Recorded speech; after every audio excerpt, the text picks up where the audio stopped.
हाथी और चूहा की कहानी। एक राज्य में एक राजा का शासन था। हर सप्ताह पूरी शानो शौकत से नगर में उसका जुलूस निकला करता था, जहां प्रजा उसके दर्शन किया करती थी। एक दिन एक नन्हा चूहा उसी राजमार्ग के किनारे किनारे कहीं जा रहा था, जहां राजा का जुलूस निकलने वाला था। वह चूहा था तो छोटा सा, मगर उसका घमंड बहुत बड़ा था और वह खुद को सर्वश्रेष्ठ और महान समझता था। कुछ देर बाद राजमार्ग से राजा का भव्य जुलूस निकला, जिसे देखने लोगों की भीड़ लगने लगी। राजा अपने पूरे दल बल के साथ था। उसके सैनिक उसे घेरे हुए थे। कई मंत्री और अनुचर उसके पीछे थे। वह एक विशाल शाही हाथी पर सवार था। हाथी शाही था, इसलिए उसे भव्यता से सजाया गया था और उसकी शान भी देखते बनते थी। जुलूस में हाथी के साथ एक शाही बिल्ली और एक कुत्ता भी थे। राजा का जुलूस देखने को उमड़ी भीड़ राजा के साथ साथ उसके शाही हाथी की भी प्रशंसा कर रही थी। यह सुनकर घमंडी चूहे को बहुत बुरा लगा।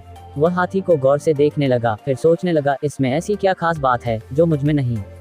मैं भी उस जैसा ही हूँ। मेरे पास भी 2 आंखें, 2 कान, 1 नाक और 4 पैर हैं। फिर उसकी इतनी प्रशंसा क्यों? उसके विशाल शरीर के कारण, लंबी सूंड के कारण, छोटी छोटी आंखों के कारण या झुर्रीदार चमड़ी के कारण? किस कारण? एक बार तुम लोग मुझे देख लो, उस हाथी को भूल जाओगे। मैं हाथी से ज्यादा महान हूँ। चूहा ये सब सोच ही रहा था कि शाही बिल्ली की नजर उस पर पड़ गई और उसकी लार टपक गई। जुलूस छोड़ वह उसकी ओर लपकी। फिर क्या था? चूहा अपनी सारी महानता भूलकर दुम दबाकर भागा। भागते भागते वह हाथी के सामने आ गया। आगे बढ़ते हाथी ने उस पिद्दी से चूहे को देखा तक नहीं और अपना विशाल पैर उठा लिया। चूहा उसके पैर के नीचे कुचलने ही वाला था, मगर किसी तरह उसने खुद को बचाया। वहां से बचा तो खतरनाक कुत्ता सामने था, जो उसे देखकर गुर्राया।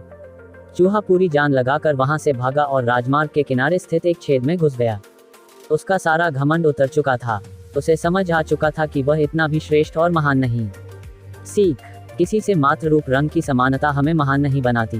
महान हमारे गुण और कार्य बनाते हैं।